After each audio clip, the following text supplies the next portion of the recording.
আজকে ঘাটালে এলাম সেটার জন্য মাননীয় সাংসদ দীপক অধিকারীকে অসংখ্য ধন্যবাদ।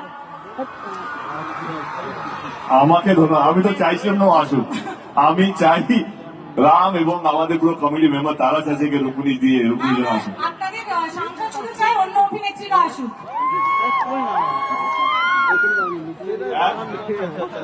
আচ্ছা, আমি সামনের বছর নিয়ে আসবো, কোয়েলকেও বলবো আমি। কারেক্ট। হ্যাঁ, এবার লিস্ট লম্বা হবে, লিস্ট তোমার হিরোইন হিরো সবকটা লিস্ট থাকবে। একদম একদম সবাইকে নিয়ে আসবো।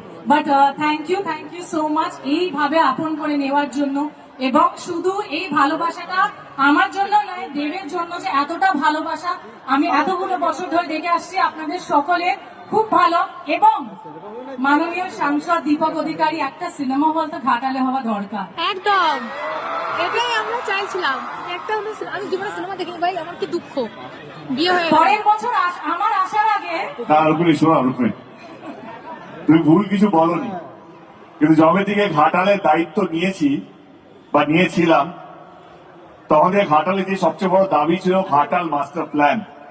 সিনেমা হলের থেকে বেশি দরকার ছিল তখন, তো সেই জন্য লড়েছি। ঘাটাল মাস্টার প্ল্যান এখন হচ্ছে, তো ডেফিনেটলি ঘাটাল মাস্টার প্ল্যান যখন হয়ে গেছে বা হচ্ছে, তারপরে এখন ভাবাই যায় একটা সিনেমা হলকে নিয়ে। কিন্তু ঘাটালকে বাঁচিয়ে রাখা এবং ঘাটালের মানুষকে ভালো রাখা, সে যেই ধর্মেরই হোক না কেন, যেই পলিটিক্যাল আইডিওলজি নিয়ে হোক না কেন, সে যেই দলেরই সমর্থক হতে পারে, আমার চেষ্টাকে তাদেরকে ভালো রাখা। এবারে আমার এটা বলার জায়গা না দল নিয়ে, কিন্তু আমার মনে হয় সিনেমা সবাইকে এক সূত্রে বেঁধে দেয়, তাই তো? আমরা সবাই হলে বসে একসাথে চিল্লাই তো হিরোইন দেখে, সেটা হওয়া দরকার তো। ভালো থাকার সঙ্গে মনোরঞ্জন হওয়া দরকার তো। বাস, তাহলে পরের বছর যদি রুক্মিণীও আসে বা কোয়েলও আসে, সিনেমা হলে দেখা হতে হবে। ডান ডান ডান। তাহলে একটা কাজ করি, আজ থেকে প্রস্তুতি নি রাম, একটা সিনেমা হল খুলতে হবে।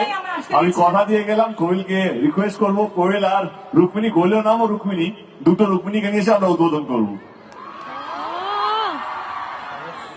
ওকে, thank you Rukmini, thank you so much. Thank you